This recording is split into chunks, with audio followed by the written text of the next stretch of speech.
आखिर क्यों एक इंटरव्यू के दौरान फूट फूट कर रोने लगी नोरा फतेही।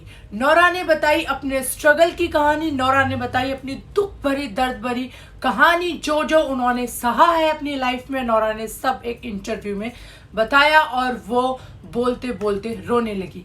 तो अपने लटके झटकों से, अपनी खूबसूरती से, अपने डांस मूव से सबको आज दीवाना करने वाली नोरा फतेही ने अपने स्ट्रगल में काफ़ी कुछ देखा है, जो उन्होंने एक इंटरव्यू के दौरान बताया और वो रोने लगी। हम आपको बताते हैं इस वीडियो में।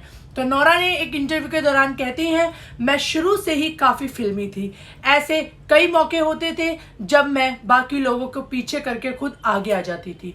मैं अपनी ज़िंदगी में कुछ बड़ा और बेहतर करना चाहती थी। मैंने इसके बारे में कई बार सोचा, लेकिन कभी अपने लिए फैसला नहीं ले पाई। लेकिन एक बार मैंने बहुत सोचा और आखिरकार मैंने नौकरी छोड़ दी। मैं उस वक्त कई अलग अलग जगहों पर नौकरी करती थी।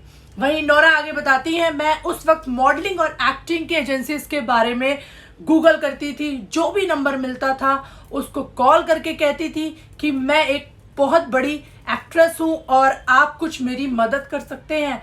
ऐसे ही एक दिन मुझे एक रेडियो चैनल पर एक कॉल आया जो शोबिस के बारे में बात कर रहा था। इसके बाद मैं वहां गई जहां मैं सिलेक्ट हुई और उन्होंने कहा कि सारा खर्चा हमें खुद करना था। पोर्टफोलियो दिखाने के एक दिन पहले मेरा अपेंडिक्स का ऑपरेशन भी हुआ। मैं सही से चल नहीं पा रही थी, लेकिन मैं फिर भी गई। वहां सिलेक्ट होने के बाद एकदम से मैंने जाने के लिए मना कर दिया क्योंकि मुझे मोटिवेशन नहीं मिल रहा था। वहीं आपको बता दें, नोरा आगे कहती हैं, जैसे ही मैं वहां से वापस आई, मुझे उस पाकिस्तानी एजेंसी से कॉल आया। उन्होंने पूछा, क्या तुम भारत जाना चाहोगी?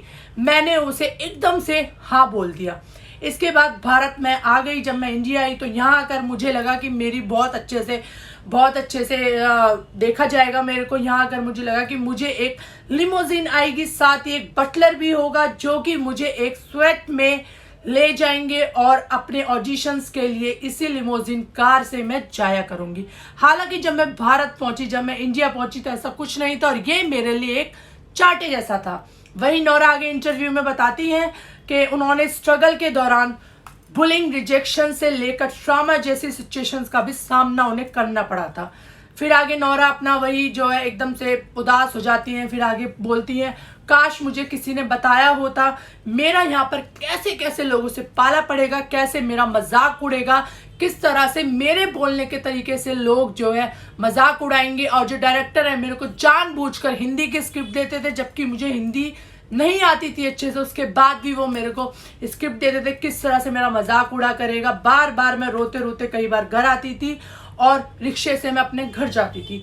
वहीं इसके बाद जो नोरा है वो इंटरव्यू में एकदम से रोने लगती हैं। फिर कहती हैं, मैंने बहुत कुछ देखा है, बहुत कुछ सहा है, लेकिन मैंने हार नहीं मानी और कोशिश करती गई। लेकिन मुझे उन लड़कियों के लिए सोचकर रोना आता है जिनको मेरे जैसे ही बहुत सारी परेशानियों का सामना करना पड़ता है। मैं बस ये चाहती हूँ कि कोई भी हार ना माने, क्योंकि जब कोई इंसान हार मानता है तो पूरी इंसानियत ही हार जाती है। तो ये नोरा की जो कहानी है काफ़ी एकदम दुख भरी कहानी है जो नोरा ने अपनी लाइफ में सही है, जिसको बताते बताते नोरा एकदम से रोने लगी। और नोरा ने इस तरह से अपनी कहानी को इस इंटरव्यू के दौरान इस दुनिया से कहा, इसको बताया।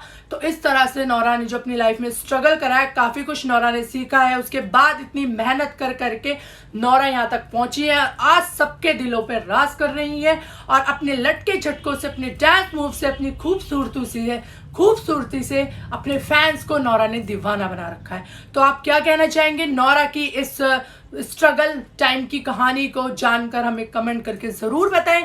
साथ ही हमारे चैनल को सब्सक्राइब ज़रूर करें।